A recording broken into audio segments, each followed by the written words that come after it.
Hello, this is WoollyFae, and this tutorial is going to guide you through the process of creating the double-sided border. For this tutorial, you're going to need an appropriately sized swatch or a finished project, a pair of clippers, and an appropriately sized hook. You will also need the yarn that you plan to use for your border. I advise an air-on, or what you call a worsted weight, or a DK, which is also a light worsted weight.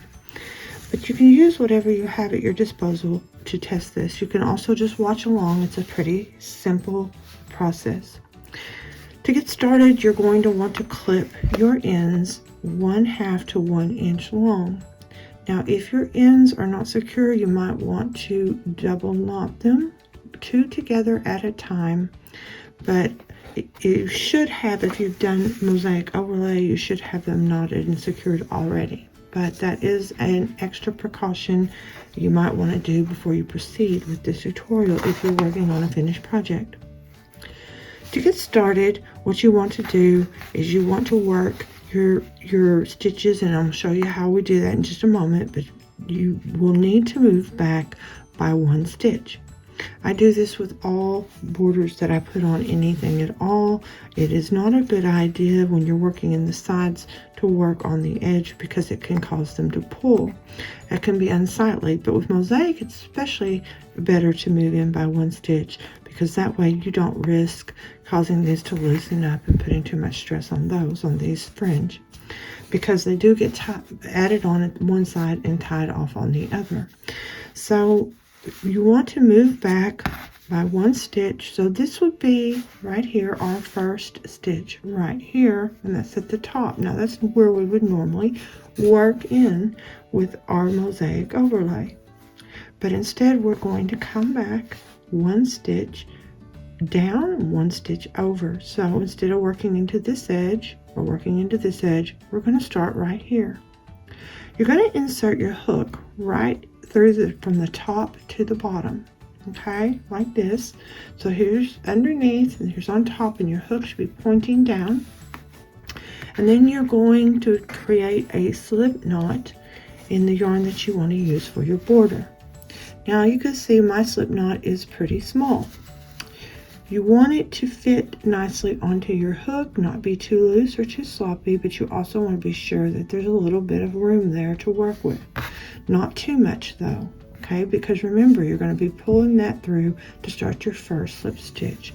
So you're going to insert from the top to the bottom, put your slip knot onto your hook, grab the yarn that you're going to be working with. Don't worry about this because you can cover it up later. And you're just going to pull that slip knot through from the bottom up to the surface at the top. Okay, now what you're going to do is you're going to insert your hook into the next stitch. Remember, we're working 1 stitch down, and you're going to pull that yarn through, pull up a loop, and you're going to slip stitch it. Insert your hook into the next stitch from the top to the bottom, pull the yarn through, and then you're going to slip stitch it. Do this all the way down, and then when you get to the corner, you'll just make a turn and continue. We'll worry about putting 3 stitches in when we begin to add our border, but for now, just slip stitch all the way around the perimeter. When you're done, we'll catch up again and move forward. I have come to the edge, the first edge here of mine, and I'm getting ready to make the turn. So we're going to go ahead now, instead of working up here, we're just going to make the turn now. We don't want to work under these knots. As I told you, we want to come back. So I stopped right even with the place where I want to put my border, okay? Instead of coming on up, I've stopped there, and I've gone in 1 stitch back from where the knots are. So this last stitch right here, we don't want to put that there. We want to come in behind it 1 stitch back. So I just turn it, I work, and I go ahead and I continue to add those stitches, those slip stitches, 1 stitch back. You'll have to pay close attention that you're not getting up under those fringe, okay? So sure you're going 1 stitch back all the way around. So when you get to the next corner, of course, you're going to want to stop in the same place, one stitch back, and make your turn there. Okay, so I have come to the last stitch on my round, and I am just going to complete another slip stitch. I'm going to bring it in over the top like this. I'm going to chain 2. I'm going to clip it off, pull it up. Okay, so I've actually brought it in from the side where I started, and I pulled it over the top. I'm in the same corner I started on. Okay, I've chained 2, I've cinched it down and clipped it off. Okay, so what I'm going to do now is I'm actually going to start adding my border, but in order to do that, I'm going to turn it over. Now the reason I'm going to turn this over and start on the back side is because working under these stitches, it's going to be a little tight in places. I know that it's, if you make the stitches loose enough, that it won't be quite as troublesome. But when we get started working around, sometimes we just don't remember to keep them super loose, and it's almost impossible to get every stitch as loose as you want it. So the best thing to do is start on this back side. And the reason for that is so that when you come to the front side, that's going to be a lot easier to work into. But on this side, if you have tightened those up by putting tension on this front one, that is actually going to, let me get one right here and pull it, okay, just to show you, okay. You're actually going to pull that in tighter there, okay. So in order to go ahead and be able to get the best result with these, we're going to start on the back side. So that's why I had you just kind of bring the yarn over and chain up and cinch it off and fasten it off. So I'm just going to stick my yarn through that entire corner there where I did that, and I'm going to add it back. I'm going to pull up a loop, I'm going to chain 1, and I am going to wrap and go back under there again and complete a double crochet. Now we're going to take a look here at our fringe and how we're going to work that, okay? So I'm going to wrap and do a double crochet under the next one. And if you notice, I'm just going to keep the yarn behind this and work it. And if any of this fringe tries to slide forward, I'm just going to kind of brush it back. So you're going to have to fiddle with it just a little bit at times, because that fringe may want to get caught up and come forward. So once you do that, and especially on a large project, it can just seem like it takes forever, but once it's done, you don't have to really worry about it anymore. It gets so much easier from there. So I'm taking my nail there because that one's a little bit tight, and I am doing a double crochet under every single slip stitch that I've just created on the back side. Okay, now like I said, you're just going to have to keep these yarns on this side of the double crochet, and sometimes they get caught up anyway. They're pretty easy to just pull them back where they belong. Here we go. Here's a good example. This one got caught up right here. See? And just take and just move that out. So you are going to have to fiddle with it some, but then once you get this on there, it's going to get so much easier. So let's just go ahead and go all the way around, and we'll catch up on the next round. So one thing I wanted to show you, and I forgot to mention it, is when you get to this corner, you're going to put 3 double crochet into that corner. All right. Hopefully you didn't get too far before I told you that. So you're going to put 3 double crochet into the corner stitch. So that's 2. Whoop. 3. And you're going to go ahead and turn it. And you're going to go ahead then and put 1 double crochet all the way down to the next corner. When you get to the next corner, of course, you will once again do 3 double crochet into that corner. Let me go ahead, I've gotten that one caught.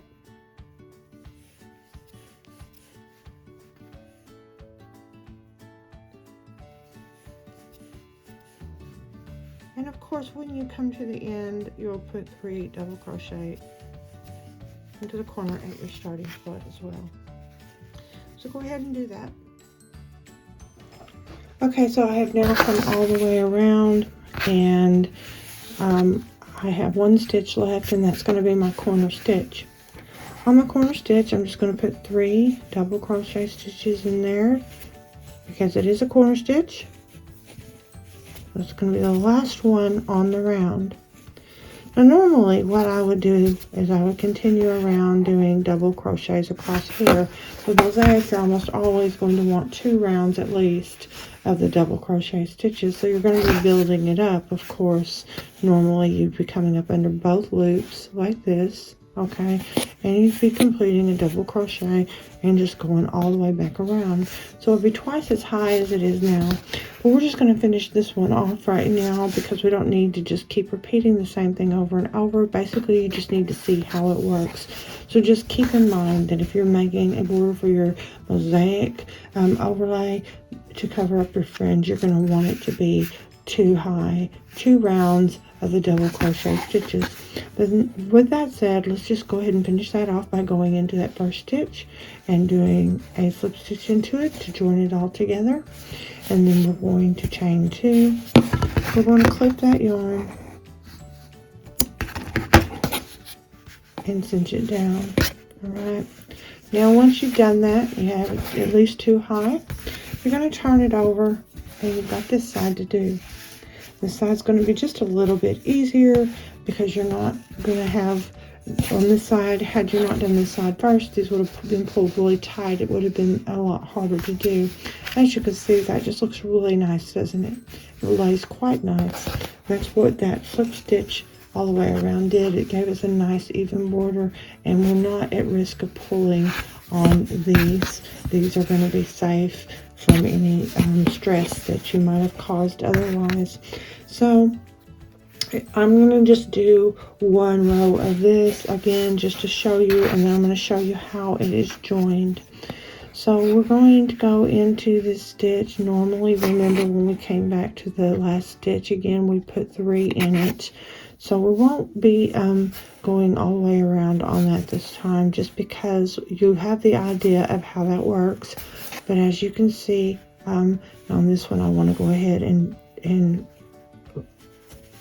yarn over so I can do a double crochet. So what you're going to do then, of course, is you're going to repeat the same thing. You're going to go a double crochet under both of those all the way down, and see how much easier those are. And you want to keep your yarns sandwiched in between. So the same thing on that, you're just going to kind of make sure these yarns stay in between. You can even, if you want, kind of bend this over like this, all right, and work it this way if you need to, just to keep those yarns on top. I find that a little awkward, but if your piece is big enough, probably get it into a comfortable position and keep your yarns out of the way that way. I've done that before. With this one, it's just a bit awkward because it's a short piece, so I'm having to hold on to a shorter piece here.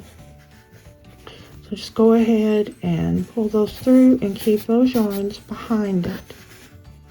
When I get to the end, I'm going to go ahead and tie off, because you know that you should treble crochet on each, do 3 double crochet on each corner.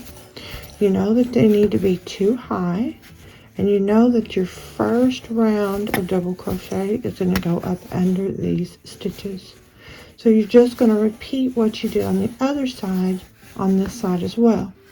If you have a big piece, and you will if you've made a blanket, then this is going to be a little bit time consuming. But the result is going to be so nice. You are going to love it. It is beautiful. So you'll get to see in just a minute, we're getting to the end here, exactly how we sandwich those in between. Now, of course, once again, repeating myself, they will be 2 high at least. You should have cut your fringe short, and then put your slip stitches in 1 inch back, and then, of course, on this corner stitch, you will, of course, always do 3 double crochet.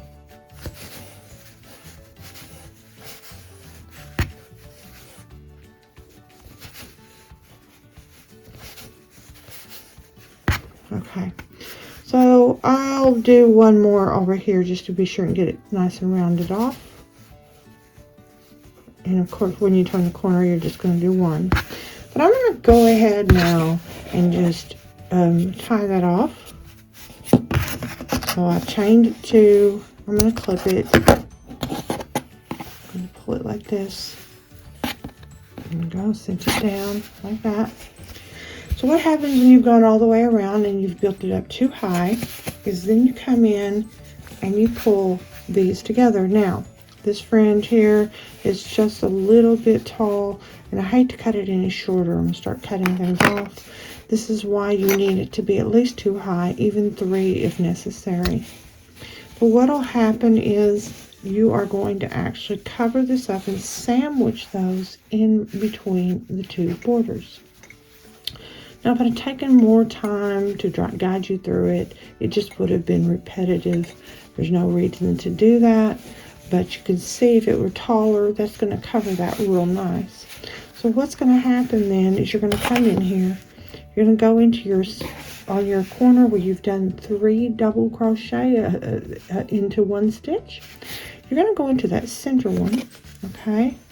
And you're going to also put it through the center one on the back, which, by the way, is where we tied off over here. You're going to draw the yarn through. Oops. Gotta get it through here. There we go. Just worked it through. Pull it up and chain 1. Go back in. And you're going to end this one with a slip stitch. So you're coming through both sides. So now you're going to come through the next one right here. You're going to put your hook through the back side, draw the yarn through, and slip stitch. So you start with a slip stitch and you end with a slip stitch. You're going to put it through here, go through the back side, draw it through, and slip stitch. And we're going to do that all the way down. Now these will be taller when you put 2 rounds instead of 1 on them, so they're not going to look quite so bulky. It's going to flatten out a bit more than it is right here. Not a lot, but a little bit. It's going to look a lot flatter because these are going to be tall. You're not going to be cramming everything into this short space. But this is how it's done.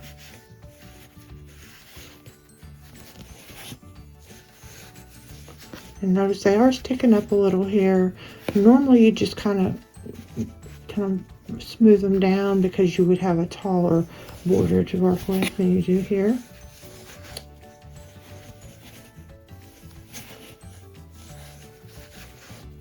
And that's sticking out there, so we'll just clip that off so you can have a look at it. Okay. So this is what you've got right here, and this is actually 1 border. Right. Now, because we've slip stitched it together, so it's very thick, and when you get it out longer like this, because you've done 2 rounds, then of course it's going to kind of flatten out as it comes out. So that is how you do the double-sided border. I could just continue, but really when you get to the end, again, you'd go all the way around, and get back over here, you'd slip stitch into it, you fasten off, and then you just weave your tail in with a yarn needle. It's very simple. So I hope that helped you. Please don't forget to like and subscribe. Thank you very much.